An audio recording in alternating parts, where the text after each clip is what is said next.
প্রথম লেগের খেলা জার্মানিতে হলেও ম্যাচ নিয়ে উন্মাদনায় ভাসছে ফ্রান্সে পিএসজির সমর্থকরা।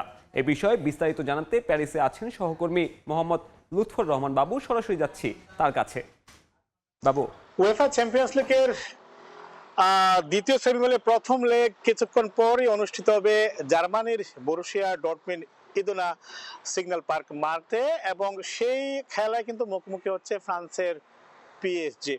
আমরা যদি একটু দেখি যে গ্রুপ পর্বে কিন্তু এই দুটি দল একই গ্রুপের মধ্যে ছিল, এবং পিএসজি একটিতে জয়লাভ করে এবং অন্যটিতে কিন্তু তারা ড্র করেছিল। আমরা একই সাথে যেটি দেখছি যে গেল সেপ্টেম্বরে পিএসজির বিরুদ্ধে যখন 2-0 গোলের ব্যবধানে হেরেছিল ডর্টমুন্ড, তখনও কিন্তু কেউ ভাবেনি যে এই দল আসলে সেমিফাইনাল পর্যন্ত আসলে উত্তীর্ণ হবে।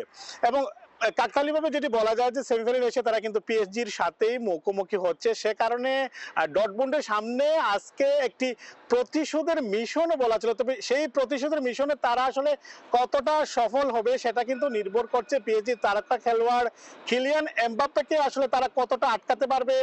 ডর্টমুন্ডের কোচ কিংবা খেলোয়াড়রা কোন ধরনের ছক এঁকেছেন তাকে আটকানোর জন্য, এবং সেটি যদি আসলে তারা করতে পারেন তবেই হয়তো বা আজকের যে প্রতিশোধের মিশন সেটিতে আসলে তারা সফল হতে পারবে না। আমরা যেটি দেখছি যে উভয় দল কিন্তু সেমিতে স্প্যানিশ দলগুলোকে হারিয়ে তারা আজকের এই সেমিতে উত্তীর্ণ হয়েছে। আমরা কোয়ার্টার ফাইনালে পিএসজি বার্সেলোনাকে আর ডর্টমুন্ড অ্যাথলেটিকো মাদ্রিদকে হারিয়ে আজকের এই সেমিফাইনালে আসলে তারা উত্তীর্ণ হয়। আর ডর্টমুন্ডের জন্য যেটি বড় বিষয় সেটি হচ্ছে কিন্তু প্রায় এক যুগ পরে তারা এই সেমিফাইনালে উত্তীর্ণ হতে পারলো। সেই 2012-13 মৌসুমে তারা সেমিফাইনালে উত্তীর্ণ হয়েছিল। তবে সর্বশেষ দুটি ম্যাচে তারা জয়লাভ না করায় তাদের প্রস্তুতি যে খুব ভালো সেটি কিন্তু আসলে বলা যাচ্ছে না। এবং আরেকটি বিষয় হচ্ছে পিএসজির সঙ্গে সর্বশেষ যে 6 বার তারা মোকাবেলা করেছে সেটিতে কিন্তু মাত্র একবার তাদের জয়। স্বাভাবিকভাবে পিএসজি অনেকটা এগিয়ে আছে।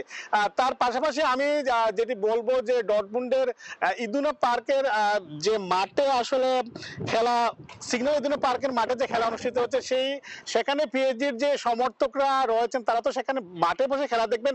তার বাইরে প্যারিসে যারা আছেন তারা কিন্তু বিভিন্ন যে বার কিংবা যে বারগুলো রয়েছে বা যে রেস্টুরেন্টগুলো রয়েছে সেখানে কিন্তু এখন তারা বসে আছেন কখন ম্যাচ অনুষ্ঠিত হবে তা দেখার জন্য। তো এই ছিল এখন পর্যন্ত আমার কাছে সর্বশেষ।